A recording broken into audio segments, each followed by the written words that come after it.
All right, what's the deal, y'all? This your man King Eric, the media assassin. So my question to y'all is: was Mase hotter than Drake at one point?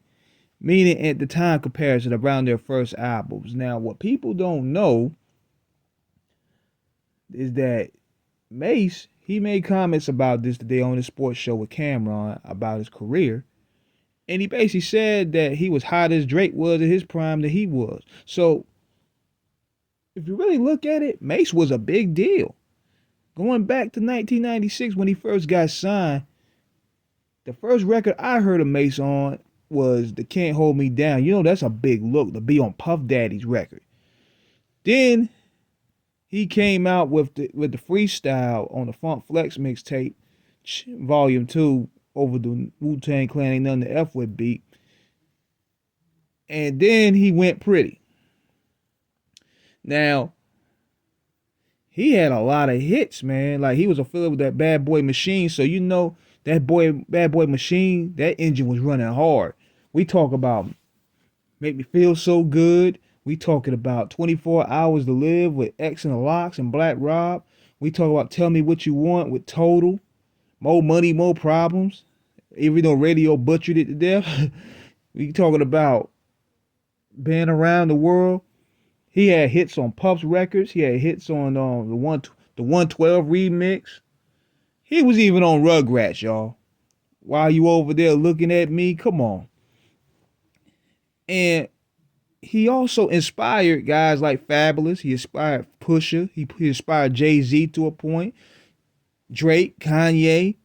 Harlem World was a monster, man. I mean, that was a monster album at that point. I think it sold about 5 million. But when we comparing it to Drake, I would say also, now hold on, I forgot about to mention this. I forgot to mention the remixes that Mase was a part of. We talk about he did joints with Brian McKnight, 112, Brandy. Those were big deals at the time. He had posters everywhere. Mase was everywhere, man. He had the gritty approach, but also when he signed with Bad Boy, he turned to a pretty boy rapper with a little bit of thug in him. So he was able to be marketed to that audience that way. He became the heartthrob. Now with Drake, on the other hand, I would say they were more so even. Because I remember there was a bidding war for Drake in 2009. Like his album, I think Comeback Season created a bidding war. I could be wrong. And his first album, I didn't really like his first album. Actually, Take Care was probably where Drake really started to show who his true personality was. But don't get it twisted. He had some hit records on there. I remember when I was heavy at the club scene at the time. We talk about Fancy. We talk about Find Your Love. We talk about Miss Me with Lil Wayne. Successful. Best I Ever Had. Now, a lot of hate he got was from the real hip hop heads that wasn't really afraid, that wasn't really trying to embrace this dude because he was corny. But the industry put a nice little paint job over him and he started excelling. He do have some songs that I like off all these projects, but I never bought a Drake album. I will say if I'm raking Drake albums, I would say that Take Care was where he really started to find his personality and he started really showcasing more vulnerability.